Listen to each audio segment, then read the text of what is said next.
राधे राधे मेरे साथियों। और मैं एक बार फिर से आपके सामने उपस्थित हो चुका हूँ कुछ महत्वपूर्ण प्रश्न लेकर साहित्य हिंदी के। एक्चुअली क्या है, मेरे पास काफ़ी डिमांड आ रही थी कि साहित्य हिंदी के कुछ महत्वपूर्ण प्रश्न डाले जाएं। तो इसी तर्ज में मैंने बेहद ही शोध करने के बाद और काफ़ी संघर्ष और मेहनत करने के बाद एक कुछ क्वेश्चंस निकाले हैं साहित्य हिंदी के, जो बहुत ही इम्पोर्टेंट हैं और बीए के सभी बच्चों के लिए बेहद ही लाभकारी होंगे। अब जैसा कि पता ही है सबको लगभग के बीए में जो एग्ज़ाम्स जो होंगे वो यूनिवर्सिटी एग्ज़ाम जो होंगे वो ऑब्जेक्टिव बेस ही होंगे, इसलिए मेरे सारे क्वेश्चन ऑब्जेक्टिव बेस ही हैं। और मुझे पूर्ण विश्वास है कि मेरे जो क्वेश्चन मैं दूंगा उन क्वेश्चंस में आपका पेपर पूरा फंस जाएगा। पूरा नहीं तो आधे से ज़्यादा तो फंस ही जाएगा, क्योंकि मैंने बड़ी मेहनत से ये वीडियो बनाया है। साहित्य हिंदी में आज इस वीडियो में 21 क्वेश्चन दे रहा हूँ और इसके अलावा भी मैं 3-4 वीडियो और डालूंगा साहित्य हिंदी के, उसमें आपका पूरा साहित्य हिंदी कवर हो जाएगा। ठीक है, तो बेहद इंपॉर्टेंट क्वेश्चन है। अपनी नोटबुक ले लीजिए, कलम ले लीजिए और तैयार हो जाइए समझने के लिए। तो हमारा पहला जो क्वेश्चन है वो है, महाप्रभु वल्लभाचार्य के शिष्यों का वृत्तांत किस ग्रंथ में है।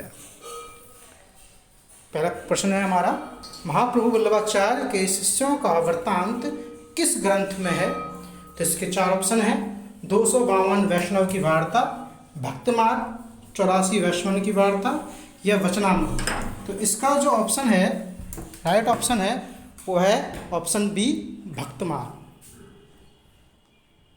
ठीक है, भक्तमार्ग एक ग्रंथ है जिसमें वल्लभाचार्य जी ने अपने शिष्यों की कहानियों का वर्णन किया है, अपने शिष्यों के बारे में उन्होंने बताया है। वल्लभाचार्य भगवान श्री कृष्ण के परम भक्त माने गए हैं और उनके जो शिष्य हैं वो भी काफ़ी पहुँचे हुए भक्त थे भगवान श्री कृष्ण के। तो उनकी कथाओं के बारे में भक्तमाल ग्रंथ में जानकारी दी हुई है। ठीक है, नेक्स्ट क्वेश्चन है आपका,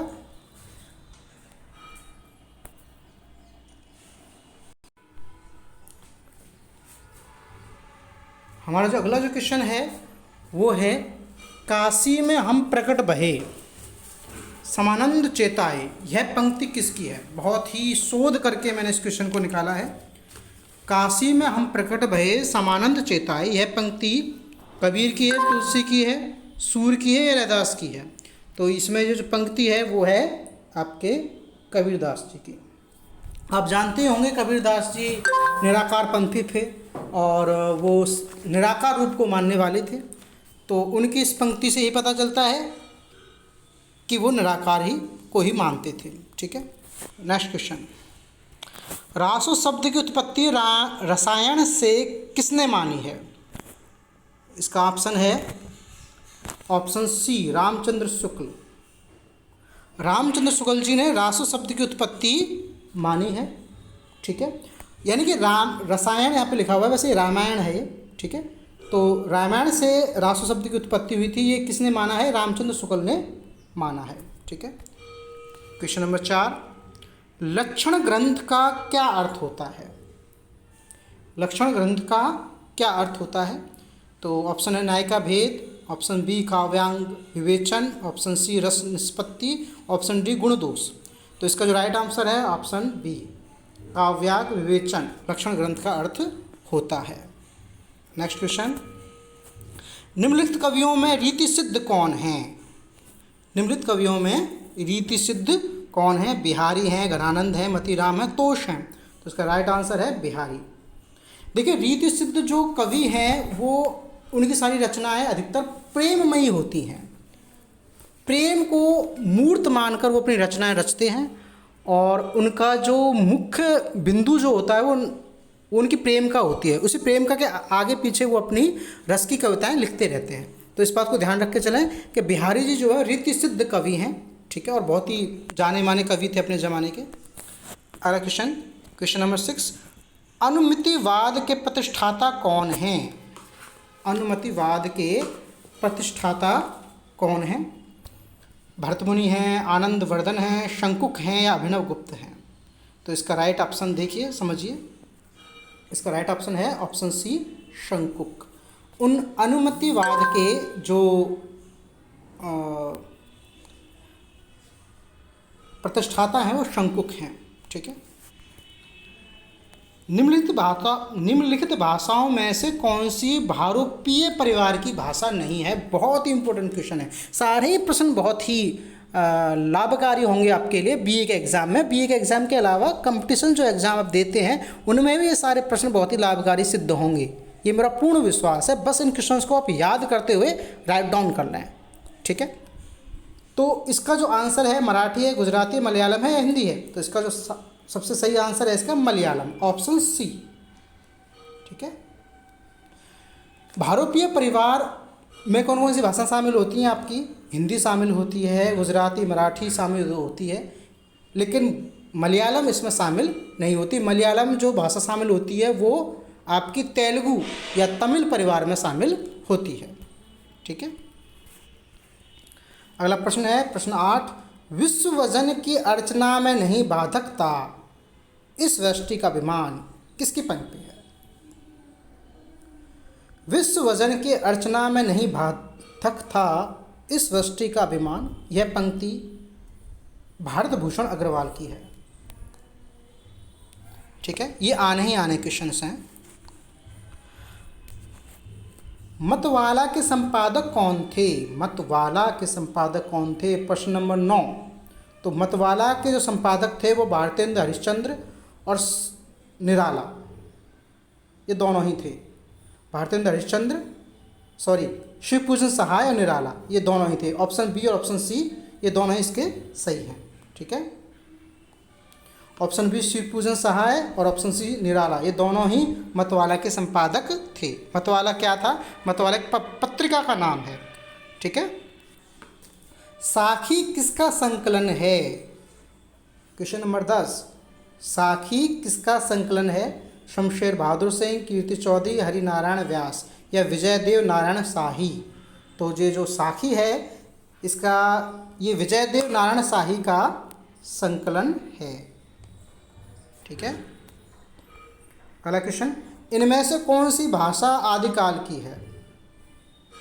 आदिकाल, अब आदिकाल का अर्थ यहाँ उस आदिकाल से नहीं है कि जिसमें आदि मानव रहते थे।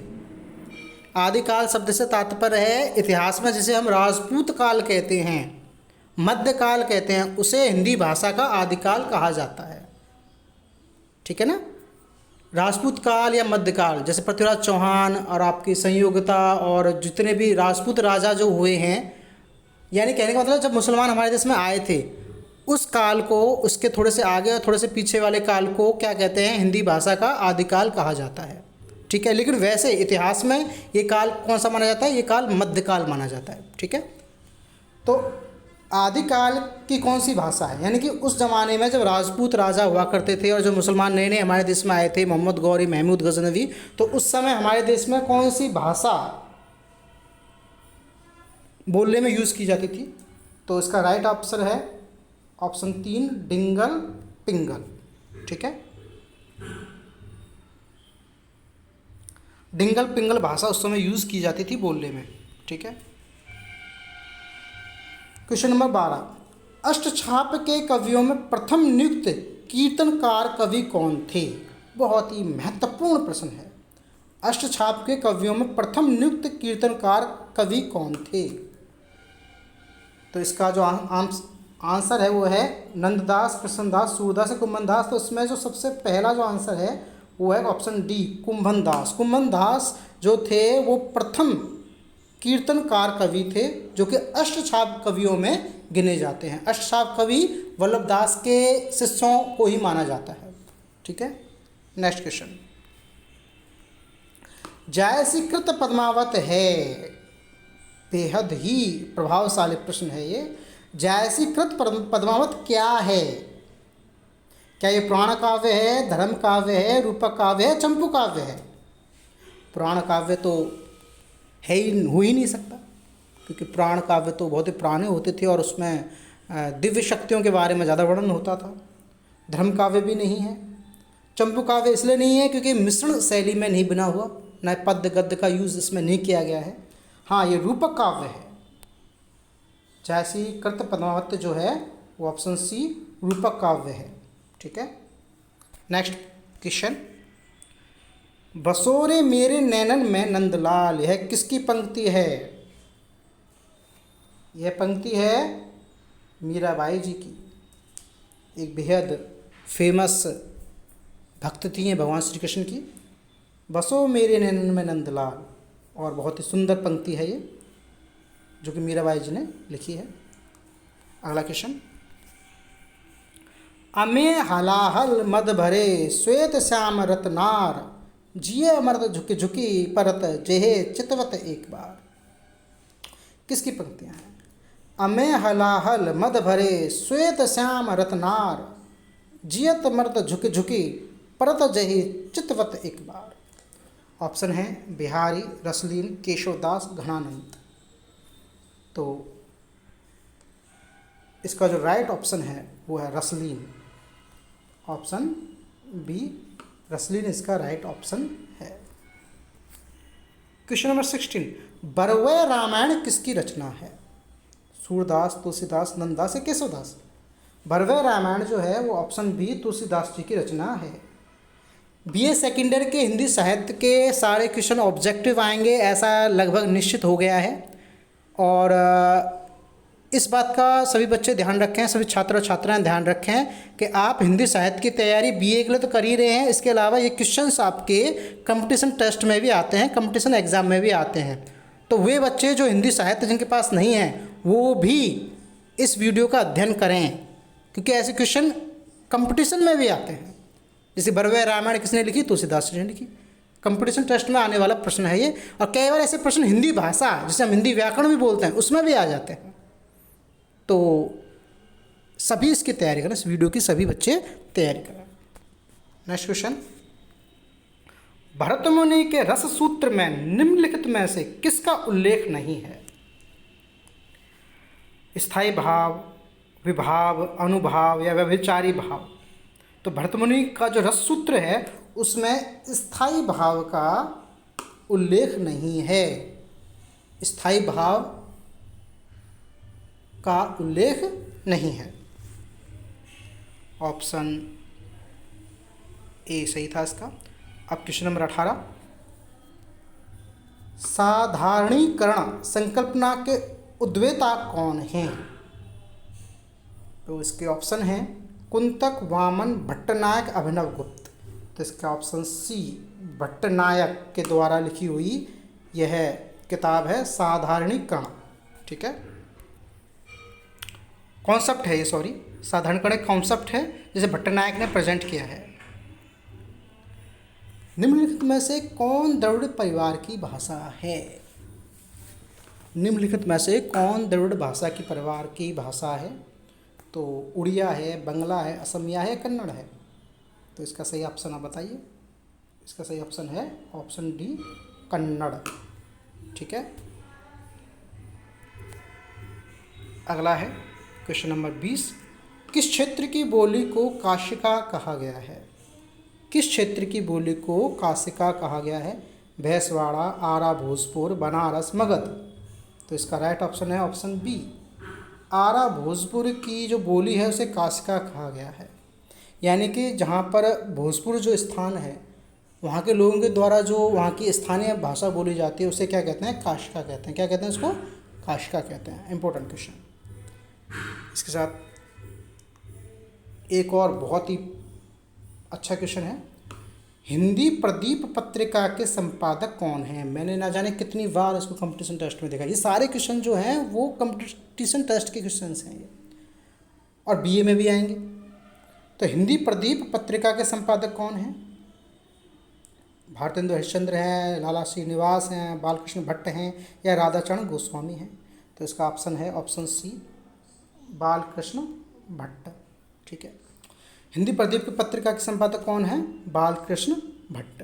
इसी के साथ हमारे 21 प्रश्नों का ये वीडियो समाप्त होता है। लेकिन इस बात का आप ध्यान रखें कि मैं केवल 21 प्रश्नों से काम नहीं चलेगा, क्योंकि आपके 100 क्वेश्चन आएंगे ऑब्जेक्टिव। तो मैं 3-4 वीडियो और डालूंगा हिंदी साहित्य की, लेकिन हिंदी साहित्य के साथ साथ मुझे और भी वीडियोज़ डालनी है, जैसे इंग्लिश की वीडियो डालनी है और सोशोलॉजी की वीडियो भी डालनी है। अभी इकोनॉमिक्स तो चल ही रही है अपनी, इकोनॉमिक्स है, ज्योग्राफी है, हिस्ट्री है, फिजिक्स है, केमिस्ट्री है, बायोलॉजी है, और करंट अफेयर्स हैं, इसकी भी वीडियोस मुझे भी डालनी है। तो आप मुझे अपना सपोर्ट करते रहें, अपना सहयोग मुझे देते रहें। मेरी वीडियोस को समझें, राइट डाउन करें, बार बार इसे देखें ताकि आपको जो प्रश्न हैं वो याद हो जाएं, और मेरी वीडियोस को शेयर करते रहें ताकि मेरा जो उत्साह है उसमें वृद्धि हो, वो बढ़े, मेरा उत्साह बढ़े। ठीक है, इसी के साथ एक बार फिर से मेरा आप सभी को राधे राधे, नमस्कार। ठीक है।